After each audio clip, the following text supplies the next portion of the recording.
আসসালামু আলাইকুম বন্ধুরা, আশা করি সবাই ভালো আছেন। আজকের ভিডিওতে আমরা আলোচনা করব গোলামের স্মৃতি ফিরাতে খান বাড়িতে হাজির মির্জা বাড়ির সবাই, দুনিয়া টাকার গোলাম ১৯। এই গল্পটি সম্পূর্ণ কল্পিত এবং শুধুমাত্র বিনোদনের উদ্দেশ্যে তৈরি। এটি কোনো অফিসিয়াল পর্বের কাহিনী নয়। আজকের পর্বের শুরুতেই দেখা যায় দীর্ঘদিন চিকিৎসার পর গোলামের শারীরিক অবস্থা কিছুটা উন্নতি হয়েছে, তবে তিনি এখনও অতীতের অনেক ঘটনা মনে করতে পারছেন না। চিকিৎসকরা জানিয়ে দেন, পরিবারের পরিচিত মানুষদের সঙ্গে সময় কাটালে এবং পুরনো স্মৃতিগুলো মনে করিয়ে দিলে তার স্মৃতি ধীরে ধীরে ফিরে আসতে পারে। এই খবর শুনেই মির্জা বাড়ির সবাই একসঙ্গে খান বাড়িতে যাওয়ার সিদ্ধান্ত নেন। শেহজাদ খান, ফাতেমা, ঋতু, পরিবারের প্রবীণ সদস্য এবং আরও কয়েকজন আত্মীয় সকালবেলায় খান বাড়িতে পৌঁছে যান। সবাই চায় গোলাম যেন আবার আগের মতো স্বাভাবিক জীবনে ফিরে আসতে পারেন। খান বাড়িতে পৌঁছানোর পর পরিবেশটা একেবারে আবেগঘন হয়ে ওঠে। গোলাম বারান্দায় বসে দূরে তাকিয়েছিলেন। এত মানুষকে একসঙ্গে দেখে তিনি অবাক হয়ে যান। তিনি সবার মুখের দিকে তাকান, কিন্তু স্পষ্টভাবে কাউকে চিনতে পারেন না। শেহজাদ ধীরে ধীরে এগিয়ে এসে গোলামের পাশে বসেন। তিনি হাসি মুখে বলেন, গোলাম, আমরা সবাই তোমার আপন মানুষ। ভালো করে আমাদের দিকে তাকাও। তুমি নিশ্চয়ই সব মনে করতে পারবে। গোলাম কিছুক্ষণ চুপচাপ তাকিয়ে থাকেন।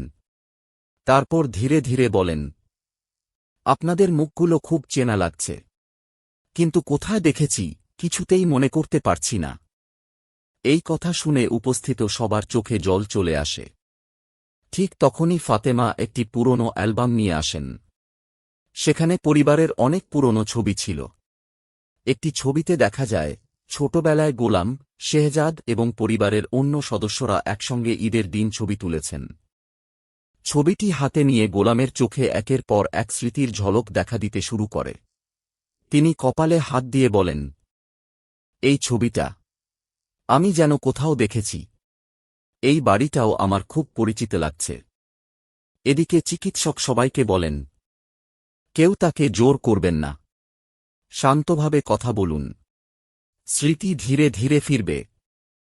এরপর পরিবারের প্রবীণ সদস্যরা গোলামের শৈশবের নানা ঘটনা বলতে শুরু করেন।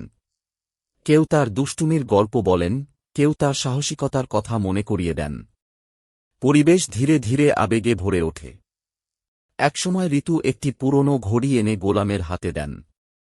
ঘড়িটি দেখে গোলাম হঠাৎ চমকে ওঠেন।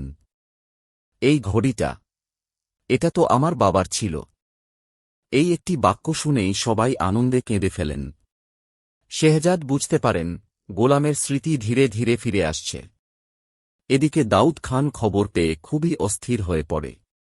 সে তার এক সহযোগীকে বলে, গোলামের স্মৃতি পুরোপুরি ফিরে এলে আমাদের সব গোপন কথা ফাঁস হয়ে যাবে। যেভাবেই হোক এটা আটকাতে হবে। অন্যদিকে শেহজাদ গোলামের পাশে বসে আরও কিছু পুরনো ঘটনা মনে করিয়ে দেন। তিনি বলেন, মনে আছে ছোটবেলায় তুমি আমাকে সাইকেল চালানো শিখিয়েছিলে। গোলাম কিছুক্ষণ নীরব থাকার পর মৃদু হেসে বলেন, হ্যাঁ, মনে হচ্ছে আমি সত্যিই তোমাকে কোথাও নিয়ে গিয়েছিলাম। এই উত্তর শুনে সবার মনে নতুন আশা জেগে ওঠে। ঠিক তখনই একটি পুরনো পারিবারিক গান বাজানো হয়। গানটি শোনার সঙ্গে সঙ্গে গোলামের চোখ বন্ধ হয়ে যায়। তার মাথায় অতীতের অনেক দৃশ্য একসঙ্গে ভেসে ওঠে। তিনি হঠাৎ চিৎকার করে বলেন, দাউদ, সাবধান! ওদের বিশ্বাস করো না। এই কথা শুনে উপস্থিত সবাই স্তব্ধ হয়ে যান। শেহজাদ বুঝতে পারেন গোলামের মনে হয়তো সেই ভয়ঙ্কর ঘটনার স্মৃতি ফিরে আসছে। চিকিৎসক দ্রুত এগিয়ে এসে গোলামকে শান্ত করেন। কিছুক্ষণ পর তিনি আবার স্বাভাবিক হয়ে যান। সন্ধ্যাবেলা সবাই মিলে গোলামের জন্য দোয়া করেন। পরিবারের সদস্যরা সিদ্ধান্ত নেন প্রতিদিন তারা গোলামের সঙ্গে সময় কাটাবেন, যাতে তিনি দ্রুত সুস্থ হয়ে উঠতে পারেন। ঠিক তখনই বাড়ির বাইরে একটি কালো গাড়ি এসে থামে। গাড়ির ভেতরে বসে থাকা একজন রহস্যময় ব্যক্তি দূর থেকে পুরো ঘটনা দেখছিল। সে ফোনে কাউকে বলে, গোলামের স্মৃতি ফিরতে শুরু করেছে। এখনই ব্যবস্থা না নিলে সব শেষ হয়ে যাবে। এই কথা শুনে বোঝা যায় সামনে আরও বড় বিপদ অপেক্ষা করছে।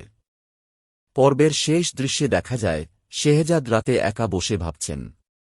ঠিক তখনই গোলাম ধীরে ধীরে তার কাছে এসে বলেন, শেহজাদ, আমার অনেক কিছু মনে পড়ছে। কাল তোমাকে এমন একটা সত্য বলবো যা শুনে সবাই অবাক হয়ে যাবে। শেহজাদ বিস্মিত হয়ে গোলামের দিকে তাকিয়ে থাকেন। ক্যামেরা ধীরে ধীরে জুম আউট হয়, আর দর্শকদের মনে নতুন রহস্যের জন্ম দিয়ে শেষ হয় দুনিয়া টাকার গোলাম ১৯-এর এই কল্পিত এক্সপ্লেইন পর্ব।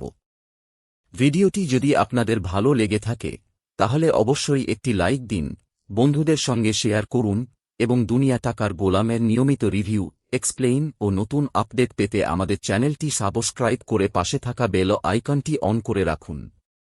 ধন্যবাদ। সবাই ভালো থাকবেন। আল্লাহ হাফেজ।